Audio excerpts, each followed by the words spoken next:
Πραγματοποιήθηκαν χθες βράδυ τα εγγένεια του Κέντρου Εικαστικών Τεχνών και Έρευνας Ιδρύματος Κώστας και Ρίτας Σεβέρη. Τα εγγένεια πραγματοποίησε ο Πρόεδρος της Δημοκρατίας Νίκος Αναστασιάδης στην παρουσία της Επιτρόπου Εκπαίδευσης Ανδρούλας Βασιλείου.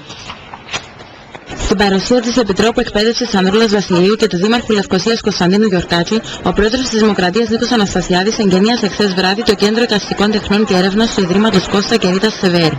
Το κέντρο φιλοξενεί περισσότερους από 1.000 πίνακες που απεικονίζουν την Κύπρο, οι οποίοι χρονολογούνται από τον 18ο μέχρι το τέλος του 20ου αιώνα, 6.000 βιβλία ιστορίας, τέχνης και περιηγητισμού, καθώς και κομμάτια ενδύσεων, φωτογραφιών και ταινιών με θέμα την Κύπρο. Κώστας και Ρίτα Σεβέρη μετέτρεψαν με τον πιο παραστατικό τρόπο ένα όραμα ζωής σε έργο ειρηνικής συνύπαρξης των κοινοτήτων της χώρας μας.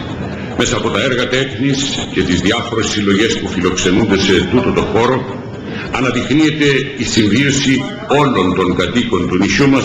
Ο Πρόεδρος τόνισε μάλιστα ότι αυτή η πρωτοβουλία του Ιδρύματος αποτελεί μια από τις μεγαλύτερες ιδιωτικές επενδύσεις στα πολιτιστικά δρόμενα της πατρίδας μας, καθώς και στην πολιτική και κοινωνική ιστορία της Κύπρου. Από την πλευρά του, ο Κώστας Σεβέρης σημείωσε πως μέσα από τους πίνακες και τα βιβλία σκιαγραφείται η εικόνα ενός εκπληκτικού τόπου όπου όλες οι κοινότητες συνυπήρχαν ειρηνικά. Στόχος μας είναι το κέντρο να αποτελέσει εστία έρευνας, παράθυρο στην πλούσια και πολυπολιτισμική ιστορία του τόπου μας και σημείο συνάντησης δικοινοτικού χαρακτήρα.